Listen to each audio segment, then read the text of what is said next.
بسم اللہ الرحمن الرحیم۔ شروع اللہ کے ببرکت نام سے جو بڑا مہربان نہایت رحم کرنے والا ہے۔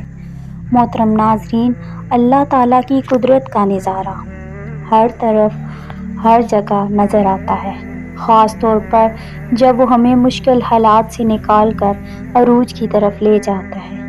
ایسے میں ہمیں کچھ خاص نشانیاں نظر آتی ہیں۔ جب اللہ ہمیں مشکلات سے نکالتا ہے تو ہمیں صبر کا پھل ملتا ہے، اور یہ صبر ہمیں مضبوط بناتا ہے اور ہمارے ایمان کو مزید پختہ کرتا ہے۔ رب سے جڑنے کے سفر میں پل پل کی آزمائشیں ہیں، پل پل کی رکاوٹیں ہیں۔ اگر اس دنیا میں جینا اتنا آسان ہوتا تو پھر وہ اللہ اسے آزمائشوں کی جگہ کیوں کہتا؟ زندگی تو نام ہی آزمائشوں اور مشکلاتوں کا ہے۔ اس رب کو نیک لوگوں کی طلب ہے۔ اس نے تو بس یہ جہاں ہم جیسے گنہگاروں کے لیے بنایا ہے تاکہ ہم لوگ ٹوٹے بکھرے اس کی بارگاہ میں جائیں تو وہ اپنی شفقت بھری رحمت سے ہمیں ڈھانپ لے۔ یاد رکھو، آزمائشیں وقتی ہوتی ہیں۔ جتنی جلدی آزمائش سے مایوس ہونے کی بجائے رب سے لو لگا لینا، اتنی جلدی آزمائش سے دستبردار بھی ہو جاؤ گے۔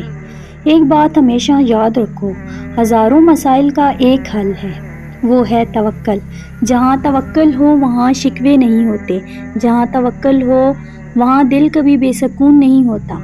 اگر پھر بھی لگتا ہے کہ ہمت باقی نہیں، اب تو جان لو وقت آزمائش کا اب ختم ہونے کو ہے۔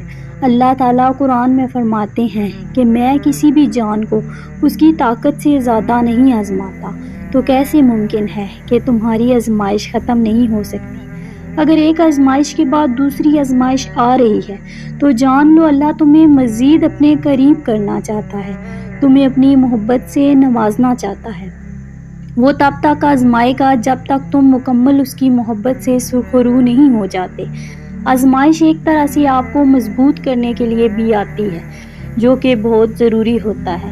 اللہ جانتا ہے کہ آپ بہت کمزور ہو، اس لیے انہی چیزوں کے ذریعے آزماتا ہے جو آپ کی من پسند ہوتی ہیں، اور یقین کرو اسی آزمائش سے آپ اتنے مضبوط ہو جاتے ہو کہ کوئی آپ کو کچھ بھی بول دے آپ کو فرق نہیں پڑتا، کیونکہ آپ خود بھی مضبوط ہو جاتے ہو اور اللہ سے آپ کا رشتہ بھی مزید مضبوط ہو جاتا ہے۔